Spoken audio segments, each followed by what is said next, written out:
Okay, so I'm going to share my screen for everyone. I'm going to just be flipping back and forth between my slides, which are minimal, and the code and what my browser is actually showing. So I'm hoping everybody can follow along as much as possible. Has everyone been able to, have you gone through the sort of basics of React and set up a React app and everything? Yep. Cool, great.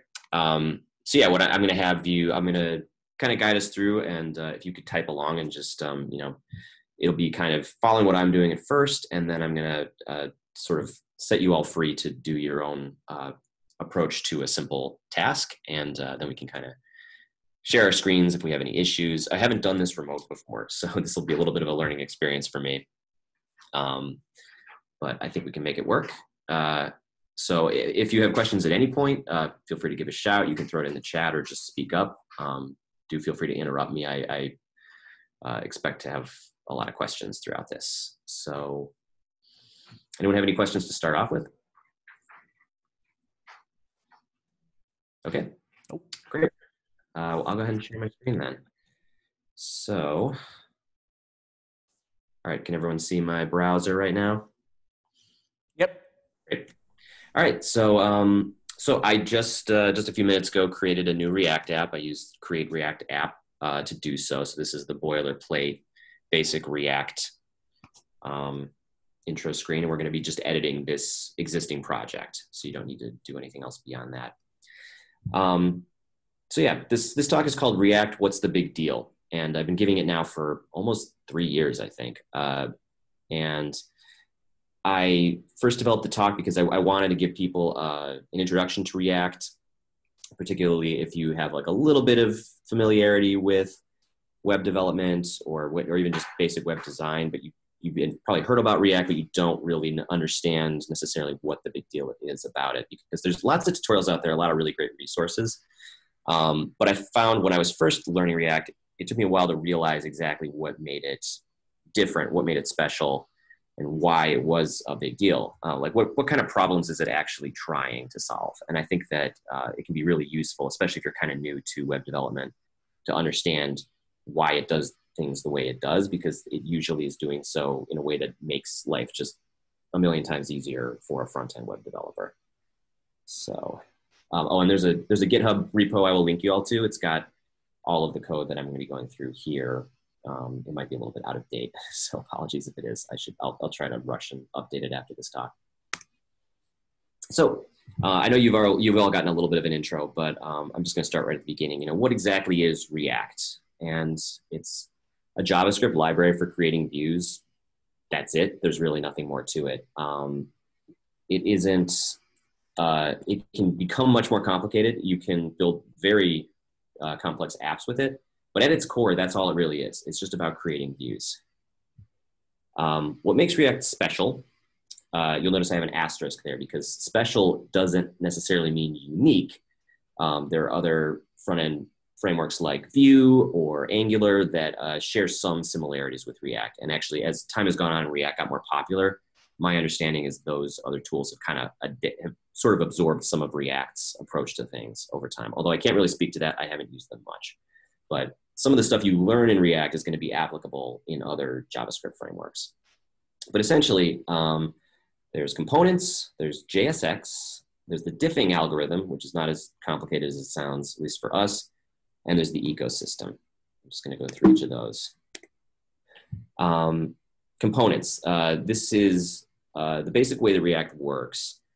Is you break up your UI into these small kind of discrete pieces and you let them focus on one thing. You don't have to do this. React actually gives you a ton of freedom and flexibility in the way you design your code, but it very much encourages it and it makes it very simple to do this. And this is one of the things that's really great, because as you get into bigger and bigger projects and you're dealing with more complexity, you're always going to find you, just for your own sense of organization, in order to help keep things testable and working correctly, it's always going to be easier if you have these small pieces that kind of do something simple rather than having one gigantic blob of code that does everything.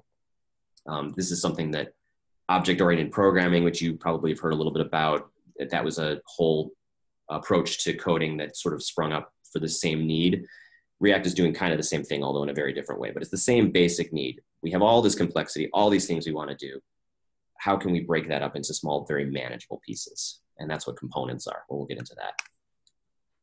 JSX. So this is well, I call it a Frankenstein's monster of HTML and JavaScript, but a good one.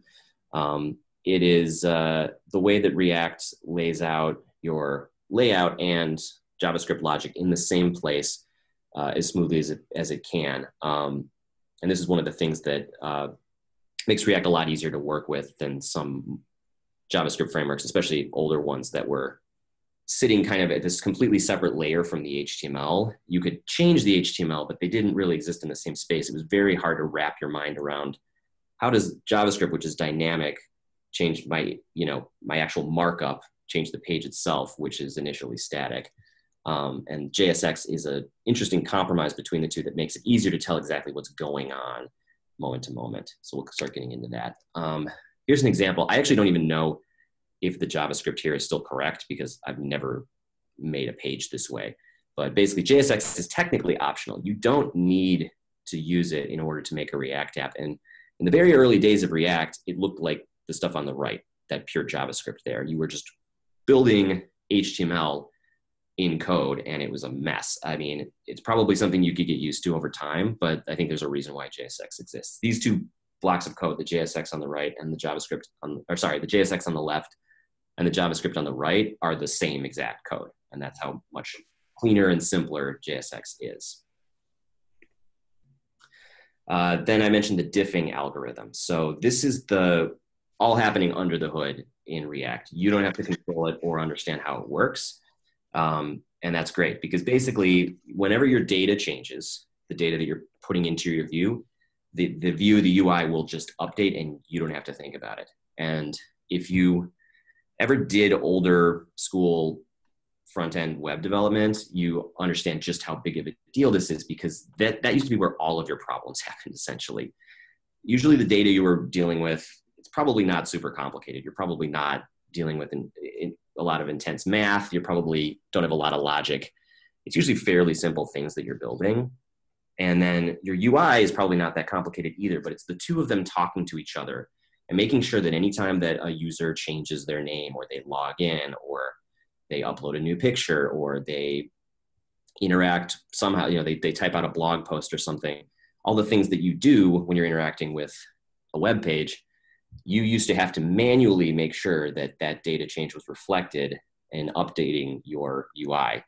And that was almost always where the problems came from. So one of the great things about React is that it just eliminates this. You don't have to worry about it.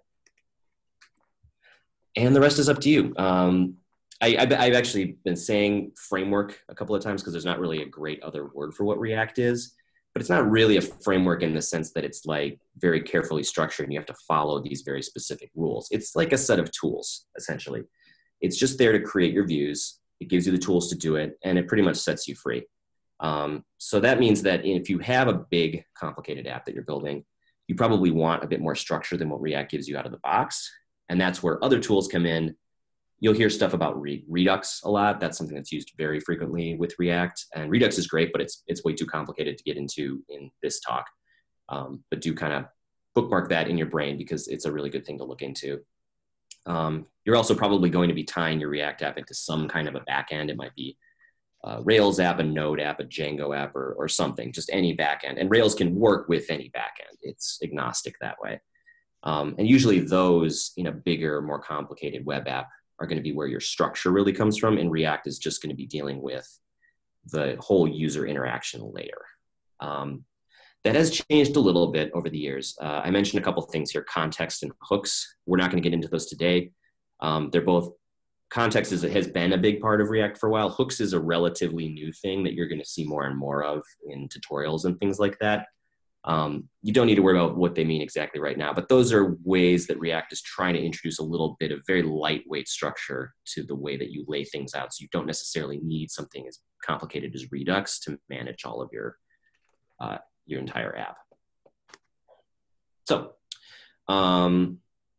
let's just go ahead and dive in. I already showed you my screen running the basic React app. So all of you should hopefully be able to see the same thing. If you're having any issues, just reach out to someone. I understand that that you've got some people helping in Slack as well besides me. So, but I'm also here for any questions. So yeah, once that's up and running, if you haven't gotten it running yet, you just want to run yarn start in your terminal.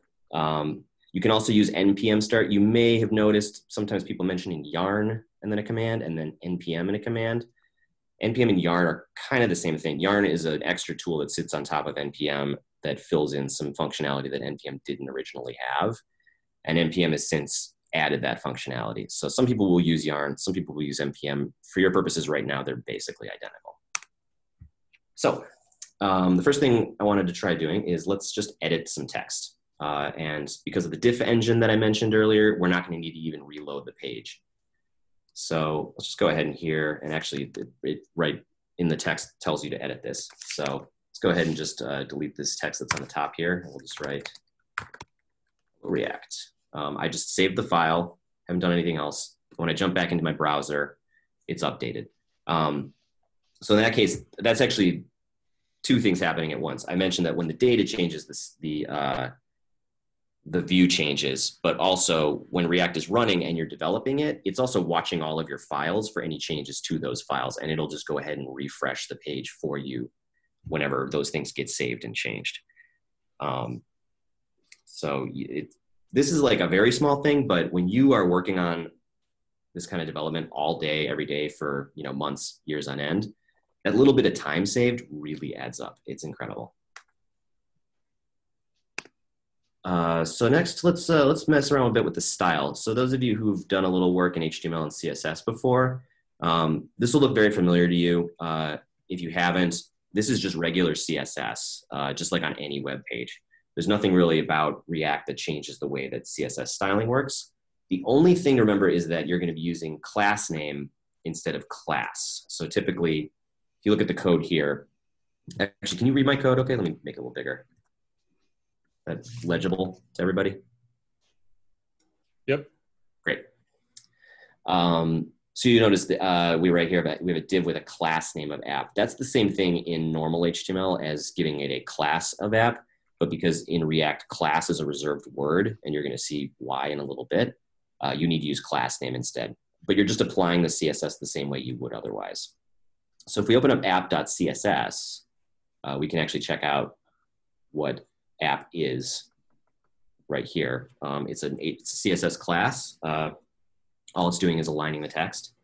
But if we mess around a bit, like let's say we want to, I don't know, change the background color, cyan. Oops, that's really ugly. But notice once again, it changed instantly. I didn't have to do anything. I'm going to change that back. We could make it a little bit smaller. Instead of 100 VH, we could make this 50. Now you'll see we've got a whole bunch of, we have a smaller header. Just like with the actual JSX that I updated before, changing the CSS will also just update the view. So now I want to get into a little bit of what makes this JSX, why this is different from ordinary HTML.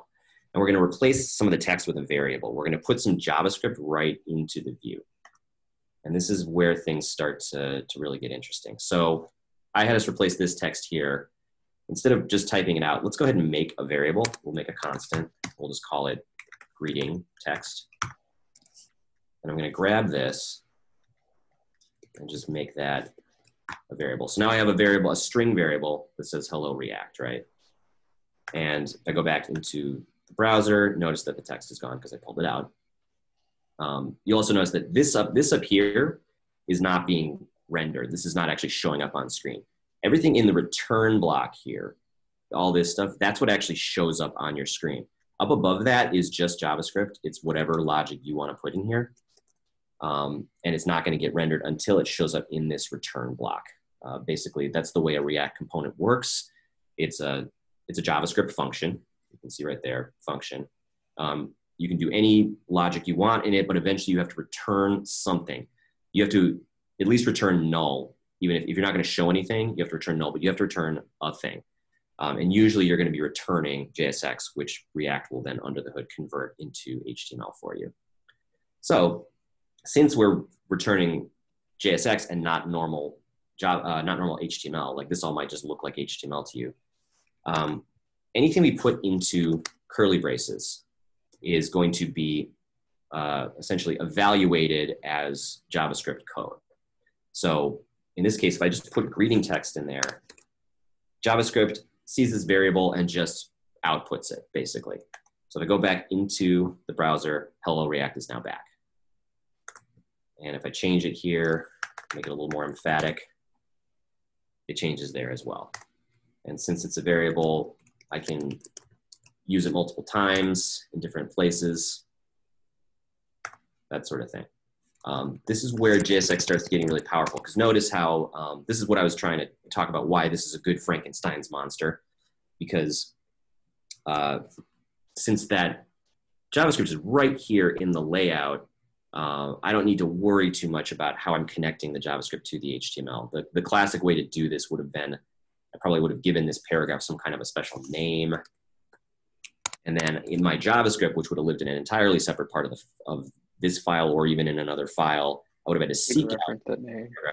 Yeah, the references, update it that way. Which is fine if you're only doing it for one thing, but can get extremely frustrating if you're dealing with a lot of stuff. So JSX is trying to keep you in this mindset of this is your layout, and anything that's happening in it dynamically, you're going to be able to see right there in your layout where it happens. Is this making sense to everybody so far? Great. So let's move on. I mentioned components and breaking things up into smaller pieces earlier. So I'm going to show you some of that in action. We're going to move the header into its own component. Now, currently the header really is the entire screen. So let's add a little bit more content down here. Underneath the header down here, I'm just going to add a body. What do you call it? I'll just add a paragraph, doesn't matter. This is just some filler content.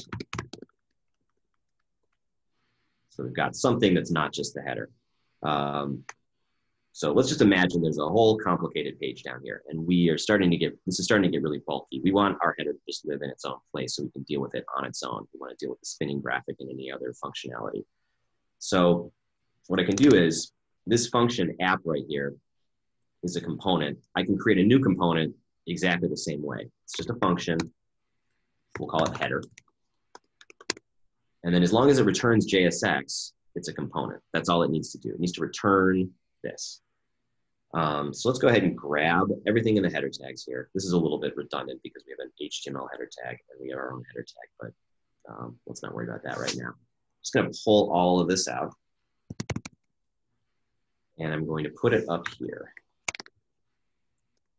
You may note, since this is on multiple lines, the return has a parentheses around it. That just lets you do multi-line JSX when you're returning something big and complicated, if that's unfamiliar to you. Cool, so now we have this header function. We have this header component. We have our app component. If I go back into the app, right away I'm getting an error. This is interesting. So greeting text is now undefined. This is important. We defined greeting text here in the app component, and the header component has no reference to anything that's happening in here. The scope of that header text variable is within the app function. So nothing in here can see anything in here yet. We're gonna get into exactly how those things communicate in a second. So I could fix this in a couple of ways. I could pull this out and put this in the header. Now, of course, I don't see the header yet because I'm not actually rendering it. But the error went away. I'm no longer getting the error message. So the way you show the header in another component is you basically use it just the way you would use an HTML tag.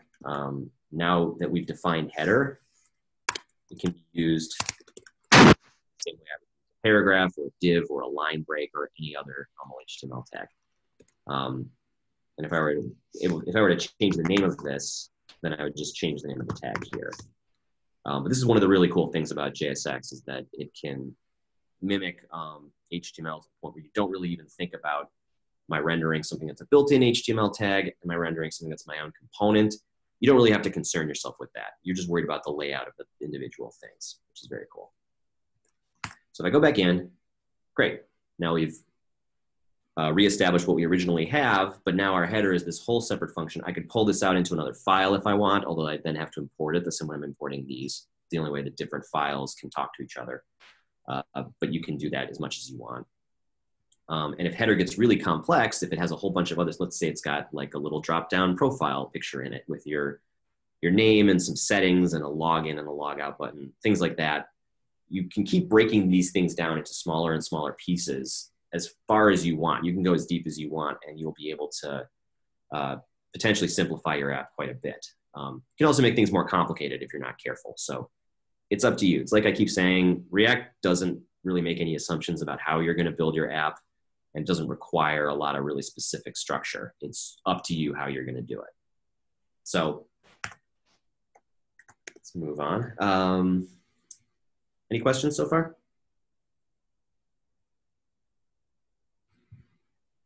Okay. So I mentioned that bringing this constant into the header was one solution. But let's say we want to actually have these two things talk to each other, right? How do we get this greeting text out of the scope of the app and into header? We're going to pass that variable into header as a prop. So props are a huge part of the way that React components work. You're going to hear a lot about props and a lot about state. And I'm going to talk about the difference between those two things. So we're going to start with props because they're very simple. Props are just external values that you pass into the component from some kind of a parent, from wherever the component's being rendered, essentially. They don't change, or they can change in the parent, but within the component, once the props are in, as far as the component's concerned, those cannot be changed, and it will actually yell at you if you try to do it. So what I'm going to do is I'm going to bring our greeting back into the app. Once again, I'm going to get that error message. But now I'm going to pass it into header as a prop. And I'll just call it text. So I haven't actually defined in header what the text is yet. But I can put anything I want in here. Any prop I want to create, I can pass right into the component. The same way that we're passing class name into a div. That's something built into JSX. But this is essentially a prop as well. The great thing about props is we get to define what they are. I'm going to show you how that works. So this is a little bit interesting because if you've messed around with functions in JavaScript or other languages, you might wonder how this works exactly. Essentially, even though this is just a function, React is working with it kind of under the hood in invisible ways when you bring it up this way. When we render the header as a component in our other component, React is passing it an object called props, or it's actually called whatever we want, but typically you're going to call it props. And that props is an object that contains anything we put in here. So as an example, I can pass as many things into here as I want, and those are all going to become part of the props object, essentially. So header doesn't necessarily know right now what's in props. We have to keep track of what we're passing it. And there's ways you can deal with that, which I don't think I'm really going to be able to get to today, but that's something we can revisit if someone's interested in hearing about it. So now we have this props object. It's coming into header. We have defined text and stuff. We're not using stuff yet. So I need to be able to access text. So I'm going to get rid of greeting text.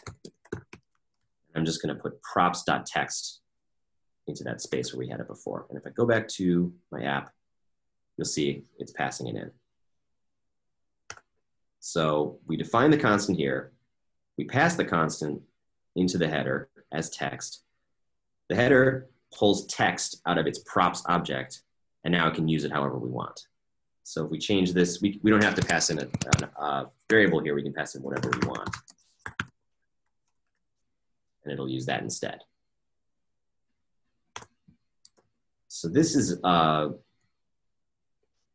probably the most common way you're going to be getting your components to talk to each other. Props are great because they're very simple. I can clearly see here what I'm passing in. And within header, since it never changes, there's really not anything I have to do with it. This is great too, because let's say header has a lot of really complicated view logic. It's doing strange things with the way it's presenting this information. I don't want header to have to do all this extra work necessarily to the actual information it's getting. Header now knows nothing about what is creating text, how text is getting to it. It doesn't care. It's just going to get it and it's just going to show it. And this is really nice because I know if I have issues with, greeting text later on, they're probably happening higher up. They're probably not happening inside of header, because a huge part of development is always trying to track down exactly where are your problems happening. And the idea of props is that they make it easier for you to define where those problems are happening, because they're basically not doing any sort of logic around anything. You're keeping your components very simple, ideally. So the great thing about props is they don't have to just be strings. They don't have to just be simple values. They can actually be functionality. So like I said, if we want to keep header very simple, we don't want it to have a lot of logic in it, but we do want it to do something a little more complicated. We want it to actually respond to the user in some way. We can pass all of the logic for that response in as a prop, and header will continue to know nothing about it. So we're going to pass in a callback function. This is where React starts to get really powerful. So first off, we're going to add a button. Let's go ahead and add that to the header down at the bottom. Using a regular HTML button here. And I'm adding click me to the text inside it. So I'm actually going to go ahead and just get rid of this Learn React link just to make things a little clearer. All right, so I've added a button. The button doesn't do anything. Now, I'm going to have the button just throw up a simple alert. So I'm going to add an onClick handler. You notice what I'm actually doing is I'm passing props into the button as well. It's all the same paradigms that we're using in the React components. This is just a built-in HTML prop, essentially. So I'm going to pass in a little function, and I don't know if you've seen this before. This is an anonymous function. It's sometimes referred to as the fat arrow syntax right here. Essentially, I'm not passing it in I want to pass it in a function that it can call. This is a pretty easy place to make mistakes. I'm going to show you how those mistakes are typically made in just a second. But let's throw up an alert. Very simple alert. So now when I click the button, I just get a simple little hello alert. Now the mistake that's very easy to make, and I make this mistake almost every day, is I forget the fat arrow syntax here. I just pass in alert hello, right? Now if I go back to my page here and I reload it, you'll notice something interesting. Hello just pops up. Well, it would if this would load. But you did see that for a split second there. When I went back, I hadn't clicked on the button, but hello is just floating there. Okay. And now when I click, nothing happens. So the alert happened, but clicking does nothing. Why is that? Well, like I said, anything that's in curly braces here, JavaScript's just going to do whatever's there. It's just going to evaluate that essentially. So what it happens is it gets to this point in the JSX.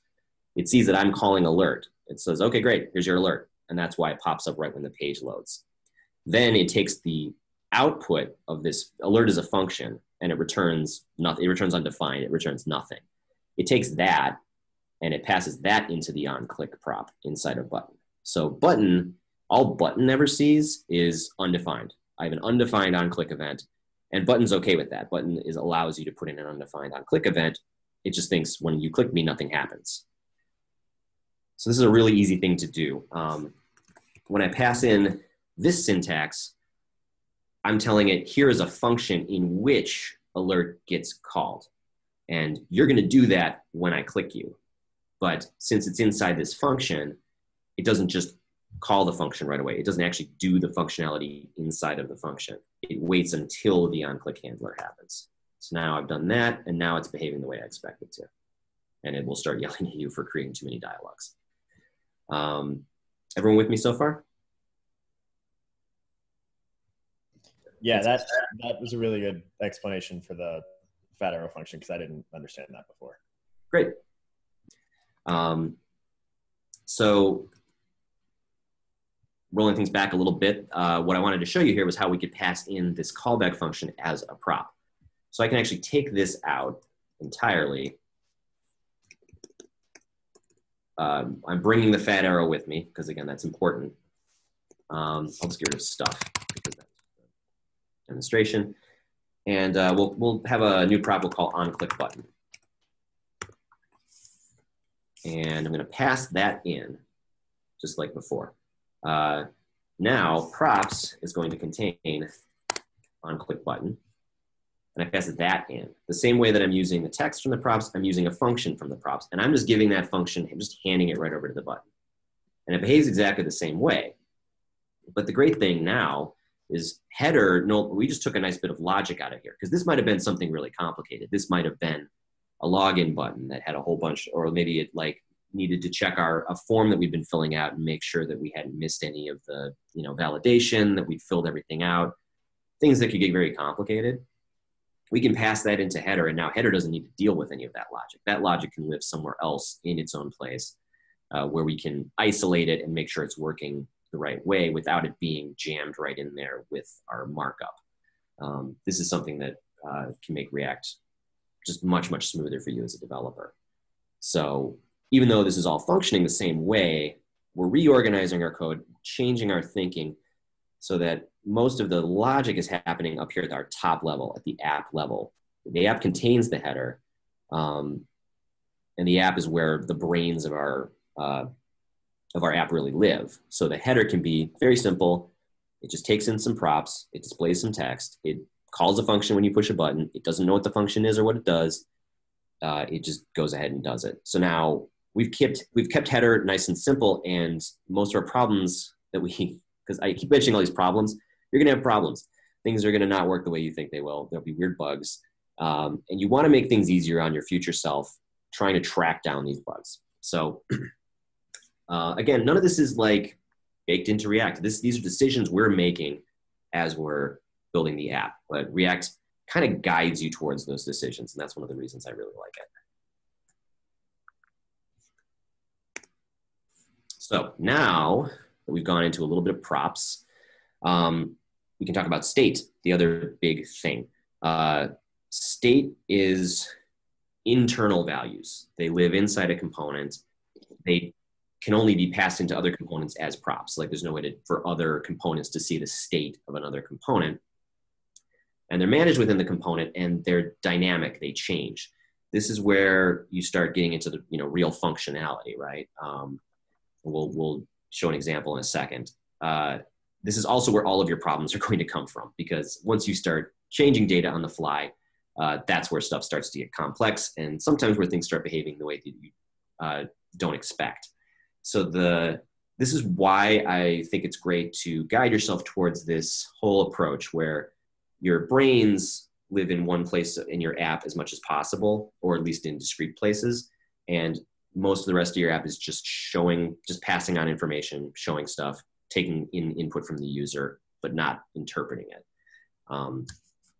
So that really means like state, basically. State is something that should probably live at a high level, but you can put it anywhere you want. Nothing in React is going to make you behave this way. I just find it's a really good pattern. So the first thing we need to do, though, is currently we can't actually use state. These functions here are what's called a stateless functional component in React. And what they're designed to do is actually pretty much exactly what the header is doing right now. They are specifically, there's a reason they don't have state. React has actually yanked state out of these and made these into basic components that can only return markup. They can't really do much thinking, so that you are encouraged to use these instead of full-on classes, so you don't add a lot of extra functionality in them. So I mentioned hooks earlier. Hooks are actually a way you can use state inside these components, but that's complicated and we're not going to get into it right now, but good thing to look into later. But for right now, we're just going to do a classic React approach here. We're going to have to change our app function into a class. And this is why we can't use class for CSS, because we're using it like this. So this will look familiar if you've used a lot of other languages. You just have to change the way this works a little bit. So we get rid of the header gets, the top of our app class gets simple. But now you'll start noticing we immediately start getting errors, because all of that stuff that we have inside here, it can't just live inside of a class. It has to actually specifically go in a render method inside of the class. oh wait, I actually also have to make this a React component. So I have to say this extends React component. So I don't know if you've gotten into class inheritance much before, but this is something you'll see in a lot of languages.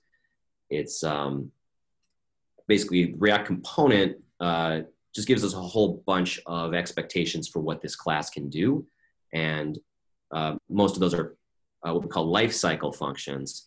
And React will call them at certain points, basically. It's actually already doing that with this too. It's just hiding all that functionality from you. It gets a little more obvious what's happening when you put in a class. So one of the things that happens inside of a class is there's a render method or function. The render method has to be there. It will yell at you otherwise if it's not there. Because just the same way that this stateless functional component needs to return something, even if it's null, React component needs to have a render method, and that method needs to return either JSX or null. Otherwise, it just won't work. And if I get rid of this, oops. Yeah, you can see right here what'll happen if I don't have a render function. This is a really good little error to take a look at the way JavaScript is telling us this error, because figuring out how JavaScript's errors are communicating with you is well, it's a process. I'm still learning it every day. But notice how it says instance.render is not a function. Like I said, when React is trying to render this app, it's looking for that render function, and it's saying, hey, app, because that's our class, I'm calling render, and render doesn't exist. So we get this error. So that's what that means. It's looking for it tried to call the render function and found it didn't exist. So I'm gonna put that back in. Boom, all right. And now we're back where we started. And this all works exactly the same way as before.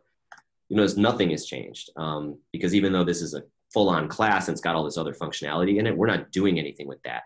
We're just rendering. So essentially this is the same thing as a class with just a render function. Some of the other lifecycle components that it's calling, is that a question or I saw a hand up? No, okay. I have a question. So whenever React decides it needs to re-render a component or page, it's going to call a render function as part of the instance of that class. Mm-hmm. So on the function-based ones, is it just calling the function itself? So before you converted app to a class, when it decides to re-render the page, is it going to call the app function again? Yeah, that's actually exactly what it's doing. Okay. Yeah. That would explain why my variables blew up every time. Yep. Yeah, and that's important to know too, that it always calls render every time the state changes, the state of the app changes, it will call render. That's the diffing algorithm I talked about. It will just look through the whole tree and it will re-render anything that has new props, basically. It won't re-render stuff that hasn't changed, which is great because that'll make your page run a lot faster. That's important to remember though, because yeah, if you're doing complicated logic inside your render method, then that's going to fire every single time that the app changes, which probably you're not doing anything really complicated, but if you find your app slowing down a ton, it's probably because of that. So we have a class now. So let's go ahead and use some class features. We're not going to go into the other lifecycle methods, but they are kind of handy. It will call a method when the component first mounts, like when it first is created, but that doesn't happen every single time the page reloads, just the very first time. So if you want to do some setup, something complicated that you don't want to do every single time it renders, that's usually the place where you'll do it. It will also, they've changed a bit of how this works, but every time, I mentioned how it changes every time, it re-renders every time that the props change. You can also kind of intercept that and do certain logic based on those new changes before they actually render. But they made that a little harder than it used to be. So that's not something we really need to deal with right now. Though. Right now, we're just going to create some state. So the way state works is I can just define it right here at the top. You know what? I'm going to go ahead and actually, I'm going to use a lifecycle function just so you can see it. There's a couple ways you can do it. You can just define the state right at the top like I just did, and then it will be in its initial state when you start the app. Or I could go in component did mount, You notice how these things are auto-completing too. I'm using VS Code right now, but a lot of editors will do that because since we're extending from React Component, it knows React Component has all of these methods built in that are going to get called, and it'll helpfully fill those out for me, which can also save you a lot of time. Actually, I need to do this in component amount. I might need to do this in the constructor. I think I need to do this in the constructor. So, sorry. There's also a constructor. This is the very, very first thing that gets called when the class gets created. And again, React's doing all that under the hood. It's just calling these methods because it sees them that the components are there. You notice it gets passed in the props too. That's the same thing that's going on here in the stateless functional component. When you first create the component, it passes in the props that are coming from wherever parent is displaying it. So I'm going to have to call what's called super here with props. You don't really need to worry too much about this, but basically super means I'm calling the React component, the thing that I'm inheriting from. It's got all of this setup stuff that's going on in that parent class, basically, that I need to pass those variables onto to make sure it still happens. You don't need to worry too much about what that means right now, but it will yell at you if you don't do it. And then in here, I'm going to create the state. And that's this.state. You notice the this has now appeared. Like right here in my stateless functional component, I'm talking to props, right? But once I'm inside of a class, you're going to start seeing this in front of props. And that's pretty important because this is a function. This is basically how scope works in JavaScript, something you're going to probably come back to a lot. Since this is a function and props are passed in right here, anything in this block between these two curly braces can just talk to props. But inside of a class, I have these different methods. And just the same way that my components couldn't talk to each other initially, these methods can't talk to each other unless they use this dot state and this dot props. Those are instance variables, basically, that belong to the entire class. So everything can see them. So in our case, though, state and props are there's other ones, but state and props are the only ones we really care about. So I'm going to go ahead and I'm going to take this greeting text here. I'm going to get rid of that. I'm going to put some text. I'll put greeting text into the state. So you notice I'm defining the state right here. The state is just a basic JavaScript object. It's got keys and values. And in our case, we have one key, greeting text. And we'll just give it this value. And these can be anything that works inside of a JavaScript object. They could be numbers. They could be callback functions. They could be any sort of different thing you want. But in our case, we're just going to keep it simple, and we'll make it just a string. So now, if I go down here, you notice greeting text is now underlined in angry red because it's not defined. If I go into my browser, same problem. But remember, because this dot state is available everywhere in my component, everywhere in my class, I can pull out the greeting text right from there, and it works exactly the same way. So if you want, you could just put all of your variables right in there and never change them, but you're not really making use of what state is good for. The big difference with state versus props is the state can change. But the way it changes is very particular. So remember, we're already passing in some functionality to onClick button here, right?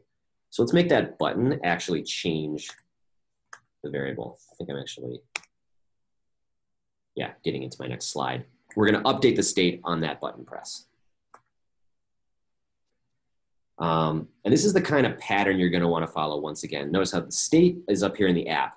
The brains of the app exist in the app component.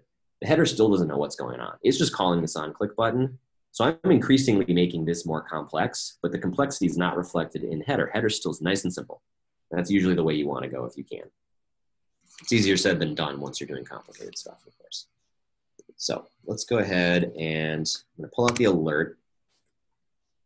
And well, state, so I can get this .state.greeting text.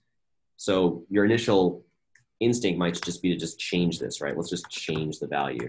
This .state.greeting text equals, thanks for pushing the button. Sorry, this is getting a little hard to read. I'm gonna just indent this a little bit so it should be easier. You can break these up into multiple lines too, like I'm doing here. Get a little more flexibility. So, oh, this is nice. This didn't used to do this. I actually got a warning there, but let's pretend I didn't see the warning. Let's go ahead and check out what happens. Okay, so I'm clicking the button. When I click the button, I'm changing the text, but nothing's changing, right? That's a little odd, but I don't get any error messages. So what's going on? Well, this little warning here is an indication of what's happening. I'm mutating the state directly. So the thing about JavaScript is it kind of lets you do whatever you want. It is a very laissez-faire kind of language. And when there's any kind of object that exists, if you want to just go ahead and change that object, you can, and it won't try to stop you, and it won't throw up any error messages. It tries to just kind of keep carrying on as though nothing has gone wrong, which is sort of the reason that it can be very frustrating for a developer. But it's just something you have to get used to. And a lot of our tools, a lot of things like this warning have built up around that need to tell you, hey, you're doing something totally wrong and this is going to screw everything up before the problem happens. But JavaScript won't always give you that error.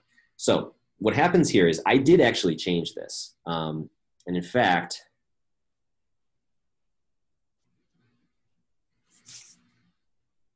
well, it's a little bit too hard right now. If something else had changed in the right way and the whole page refreshed, you would actually see that value change, and it'd be very confusing. It'd be like, why did it wait so long to change? The problem is that since I didn't call this .setState, which is exactly what it's telling me to do here, React does not know that the state has changed, and that diffing engine doesn't fire up. So the state has changed, but we don't see it reflected in our actual UI. So I'm just going to change this to this .setState. I'm going to call that. And now instead of what I just did, I'm going to change the syntax a little bit here. There we go. So you'll notice that I'm still giving greeting text a new value, but now I'm actually calling setState with a new object. And this is how setState works. So, boom, now it's functional. setState will take in all of your changes, essentially. So we could have a very complicated state. We could have a bunch of other stuff in here. You know, let's say we've got a whole bunch of state. But you'll notice that nothing happens when I just pass in greeting text, essentially. It doesn't have a problem with me. I don't need to maintain all the values that exist in state. setState will just take in an object that contains your new values, and it will replace the state with those. If they don't exist in the state yet, it will add them. If they do exist, it will overwrite them with your new value. That's something to remember too, that it will just go ahead and add some stuff if it doesn't exist already.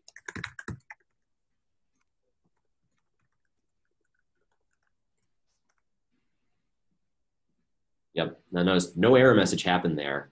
There was no indication that anything went wrong. I'm allowed to do that, but that could give you some strange behavior. If I misspelled other stuff, for example, and I was using other stuff somewhere else on the page, it would look like other stuff wasn't updating because it wasn't. It was adding a new key with a new value. So something to keep in mind. It's just going to go ahead and add anything new that you give it. Any questions so far? Okay. So something to remember though is that setState is async. It's asynchronous. It doesn't happen right away. Let me show you an example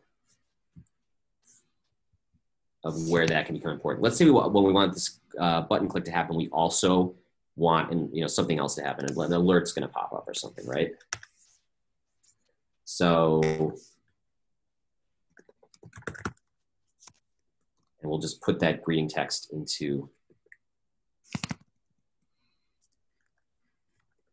right into our alert. Like that. Oh, right, because that doesn't exist. So I'm grabbing this .state.greeting text. Same thing I'm passing into the text here, right? I'm just going to have that pop up. When I click it, it still says hello from state. It doesn't say thanks for pressing the button. So even though these two bits of code happen one right after the other, and it is calling this first, and then it's calling this in the order we're typing it, the state hadn't caught up to us yet by the time this alert happened, you know, a split second after the set state got called. So it didn't have time to catch up. So you need to make sure, now a lot of times this won't matter in the case of the way we have things set up right now, since we're passing the state greeting text into the header as a prop, React knows how to take care of all that. It's going to see that it's going to update the state changed, and then that's going to change the prop that's passing into the header. The header is going to see that its prop's changed. It's going to re-render. Everything will happen in sequence exactly the way we want it to. But if you're doing more complicated stuff, you will find sometimes you have this kind of situation where you're getting ahead of your changes. So there's a couple ways you can deal with that. One of them is just to not do this kind of logic immediately right after you set the state. But you can also pass in a function after set state. Basically I'm passing in an anonymous function as the second parameter to set state. First I'm passing in our object with our changes. Then I pass in this anonymous function. This function is basically like a once you're finished updating state, do this function. So if I try this again, now we get thanks for pushing the button in our alert. Most of the time you won't have to do this, but I'm just hoping I can save you some frustration in the future if you ever end up in this situation and you don't understand why things aren't working. So,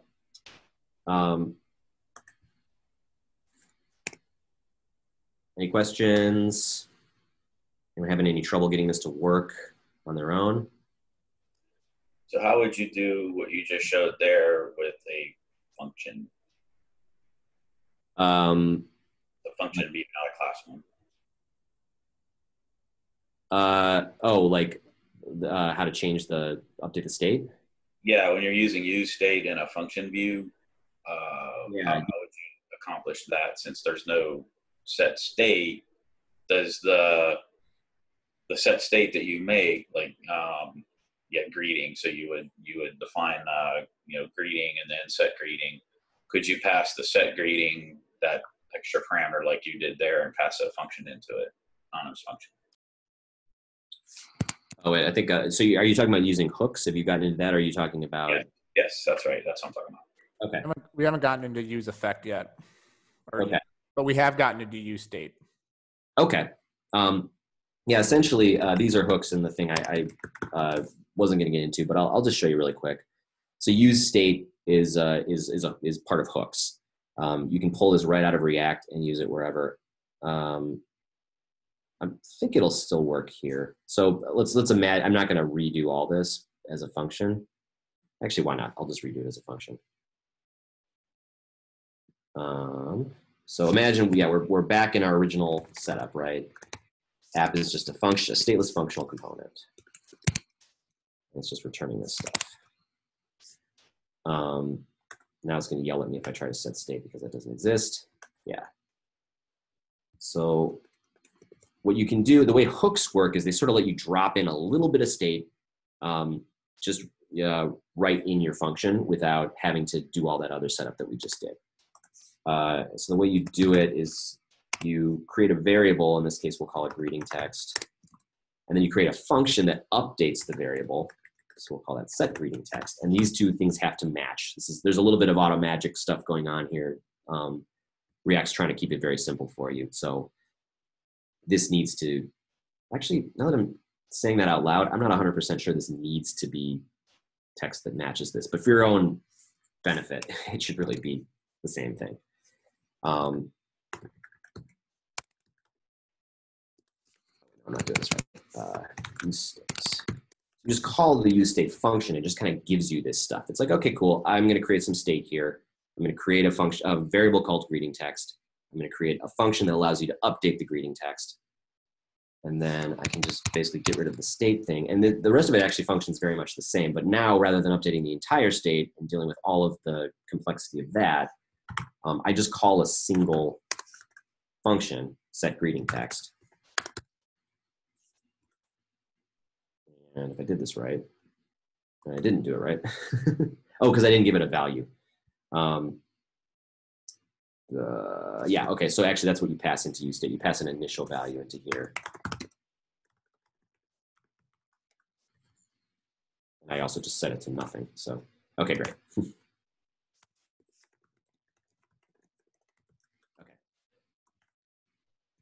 Yep, okay, so that's how it works.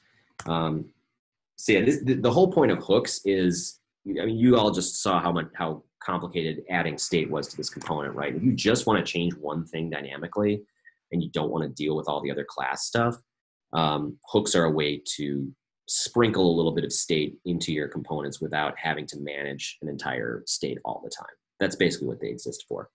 I will say at this point, I basically almost never use state. The way that I just showed you how to use it. It's kind of the classic way to do it. And because we use things like Redux and other tools to manage sort of the state of the entire app, generally I'm not messing with state at all. So hooks are pretty valuable for me because sometimes I do just want something very simple to be dynamic within one component. I don't want to turn it into an entire class. I don't want to manage a whole little separate mini state that's competing with the state of my entire app, which like is pretty complex at that point. So hooks are great. It's just like, here's a variable, here's how you change the variable, and then you can just change it on the fly. I have a question, and it might be jumping even a little bit further ahead because we haven't covered the use effect. Mm-hmm. It might be because of use effect. I'm not sure. I'm going to just try to ask this the best way I can, but I don't have a specific example to give you, but maybe you'll know right when I ask you. So is there a way, is there like a pattern that you would type to create the problem of a stale closure? Because I was reading about them yesterday. Stale closure. Yeah. So it's kind of like it seems to happen with event handlers. And it basically, like, you bind some kind of event handler to like a key press, and then when you press that key, your state isn't actually updated yet because it's using a stale copy of the data because of, I don't know if it's because of use effect, like how it ran before the rest of the code loaded, or I'm not sure. I was just reading about it. And okay. I wasn't really associating it with many things because I haven't gone that deep into React yet, but I think it was the problem that I was trying to solve. And that's how I read about it. But I just wasn't sure how to, like, if there was like a certain thing you start to type where you're like, oh, this is going to cause like stale data or something like that. Like it's going to cause a delay between your events. Like your event's always going to be like one piece of data behind from its initial state or something like that. I don't know how to explain it better than that. No, what you're alluding to there is a really, really common problem in web apps where you have these things happening asynchronously that like so much has been built in order to deal with that problem of making sure everything is updating in the correct order at the right time without any unintended consequences. It sounds like the specific instance you're dealing with there sounds like particular to React and the way use effect works. So use effect, for those of you who don't know, allows you to have certain things happen when a variable changes. Essentially, I haven't gotten into it much. So if it makes you feel any better, I've never run into the problem that you're describing specifically. But I have run into that problem of, basically what I was setting up just before when we were using state, and I tried to show something from the changed state when the state had not yet updated. And in the real world, when you're building a web app, you are probably making a lot of calls to some kind of API. It's either your backend or it's something external, and you have no idea how long those are going to take, and you have no idea when exactly they're going to get back. And you want to make sure that everything works the way you want it to. So in our apps, we use something called Redux Saga, which is very complicated. and it's entirely designed around dealing with asynchronous stuff happening. And it's pretty complex. It basically, but it's like it's one solution. Not everybody uses it. There's also Redux Thunk is another one. But essentially, like, there are tools set up to get you to think a very specific way about asynchronous things happening all at once. So probably in reality, you shouldn't have to like develop your own solution to this. You should probably plug into something that exists already and try to follow that pattern. Because this is the stuff that will make your brain melt when you're trying to manage all of these things happening at once and trying to understand why you're getting weird behavior. Yeah, and I think it's just like a problem created just out of using set effect combined with some kind of like event listener. Mm-hmm. Yeah, that sounds like the kind of thing that would cause problem. And I just don't know if there's like a better, like, maybe I'm supposed to be using some kind of hook or extra function inside the use effect. Yeah, I'm just not sure. I'm not sure how to best phrase this thing. So I might be able to help with that, because I think you're talking about the problem you were talking about last night. It's like, okay, so you have an event, like, okay, you have an on-click button event, which I had a key press event, and you update one hook, and then based on what that update is, I want to update another hook, but it's a condition, so I got to test the condition first. So it was a hangman challenge. So if they press a letter that is in the word, it does one thing, and if they press a key that's not in the word, it does another thing. Well, that was out of date, because like you showed, well, you're doing your business logic before it had a chance to update state on the re-render. So that's the problem I ran into. And in my workaround, I thought it was clever and cheesy. I basically used the on key up event to handle the business logic, because the batch update would have taken place after the on key down. So it works, but I'm not satisfied with that as a proper solution.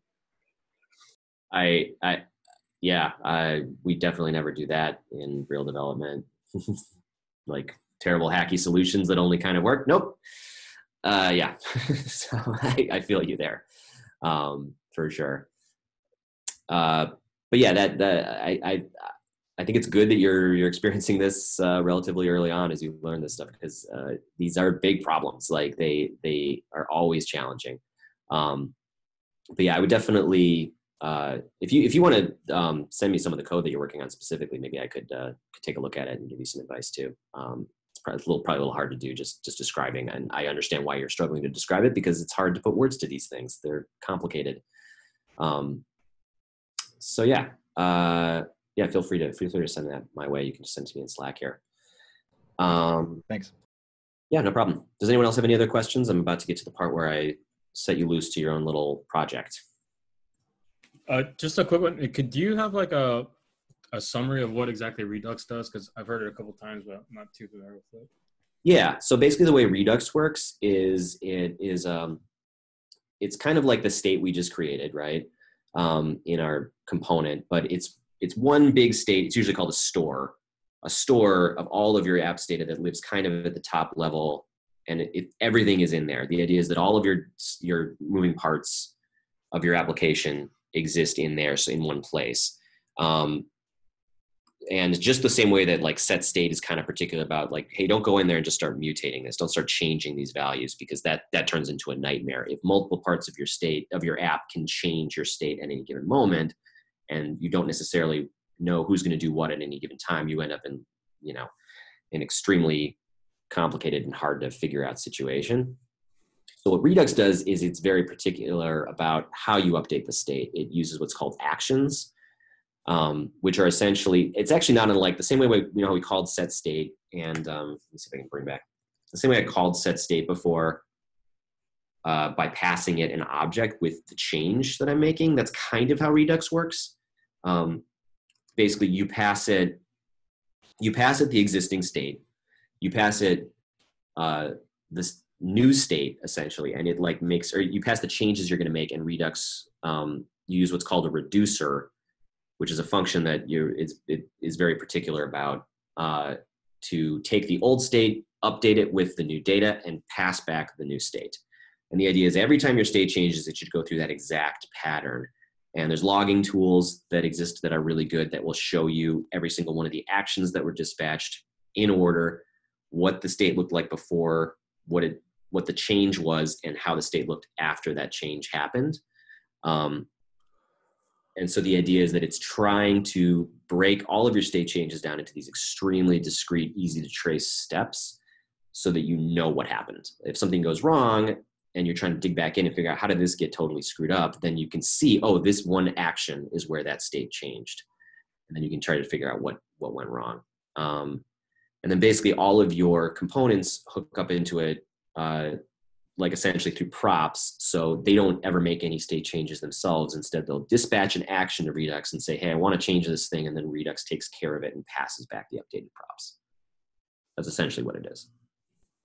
Okay. Is it built in, or is it like a separate library? Totally separate library. It's not even a React specific one. You can use it in other places, but I think it's mostly used with React. Okay, thank you.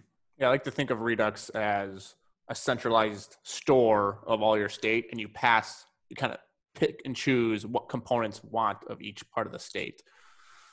So you just like hook into or connect to the store. Exactly. Yep. Redux is cool. I think Redux is fairly easy to understand, and there's a bit of a learning curve there. It's when the thing is, Redux doesn't handle anything asynchronous by itself. That's where Redux Thunk, Redux Saga, they build off of Redux and try to deal with asynchronicity in very different ways. That's where things start getting very complicated. Any other questions before we move on? Okay, and feel free to, this whole section, I'm gonna just kind of go quiet. But if anyone has a question, just go ahead and speak up. We can share screens. You can send stuff to me in Slack. I'm in the Lima Platoon Slack. But do feel free to bug me. I'm very happy to help. So yeah, it's your turn now. Let's create a click counter. So let's just have a value on screen that shows how many times you've clicked that button that's in our header currently. You can do that however you want. But like I said, I'm here for any questions or help. We'll just take, we'll take about, I don't know, 15, 20 minutes to see how people are. I'll check in after like 15 minutes and see how everyone's doing. I think that's a good amount of time. Okay. Still stuck or having any trouble? I've got everything except the actual on click, so just the individual function. I think it's probably pretty similar to what you're asking about. Share my screen. Can everyone see my screen? I cannot. Oh, I didn't finish that. Oh, there we go. There.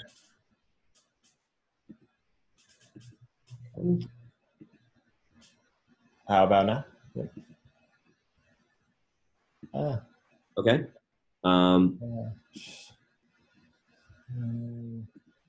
When you run it, let's see how this goes. Ah. I think I saw you mutating state. I saw it too. I was gonna wait. Oh, really? I thought I had set state on there. Let's find out. Now you got to do the chalkboard challenge again. Twice if you haven't already. Do not. It's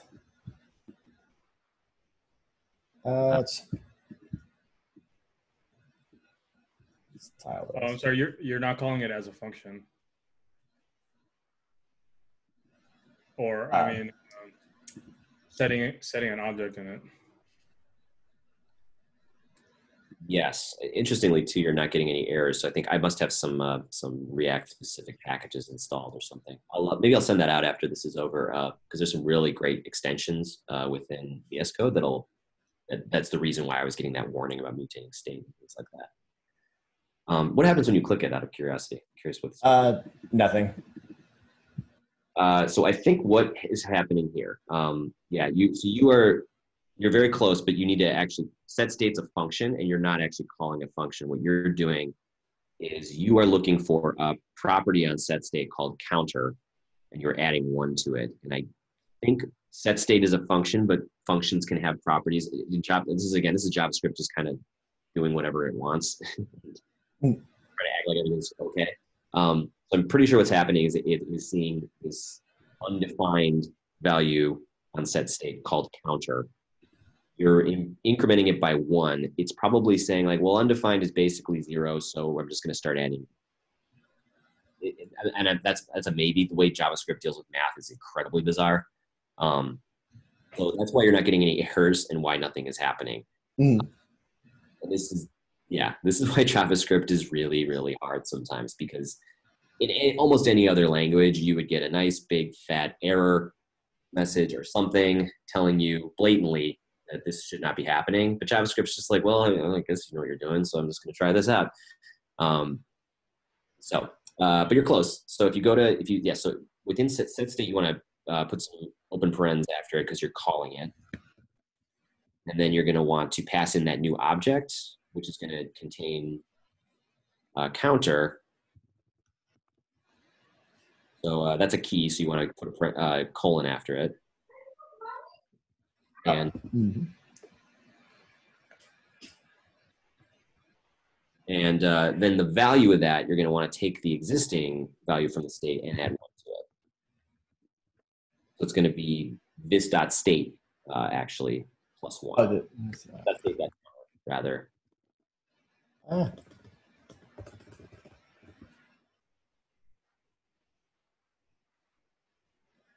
Say again? It'll be this.state.counter. Oh, okay. So, plus 1. You don't want to do plus because, again, you're not changing the value of this.state.counter. You're just taking it plus 1, and then you're giving setState that new value. So let's see if this works. Cool. Nice. Beautiful. There we are. Great. Cool. Well, if I was going to share my screen and show what I did, but what I did is almost identical to this. I added some kind of counter value in the state. I'll just go ahead and show what I did just so we can clear for everyone. Once more, I was looking up this particular use of hooks from the hangman example because I hadn't seen it before. So yeah, here's my counter, same basic functionality, and here's my logic, which is almost identical. I put a click count value into the state, set it to 0 initially. I started passing in clicks plus the actual count as the text value. And then when you click the button, set the state to the existing value plus 1. And what you were doing there, where you were trying to increment the value, that's a very common thing that people will do when they first do this challenge, because it's hard to get out of that mindset of like, I'm not changing the value that exists. Because yeah, those of you who haven't seen that notation before, if you do plus after a value, it'll just add 1 to it. And in this case, we don't want to change the value. We want to pull it out, increment it by 1, and pass it back into the state. So does this make sense to everybody? Anyone still have any lingering questions? If anyone else got stuck on anything, we could walk through your problems too, or up to you.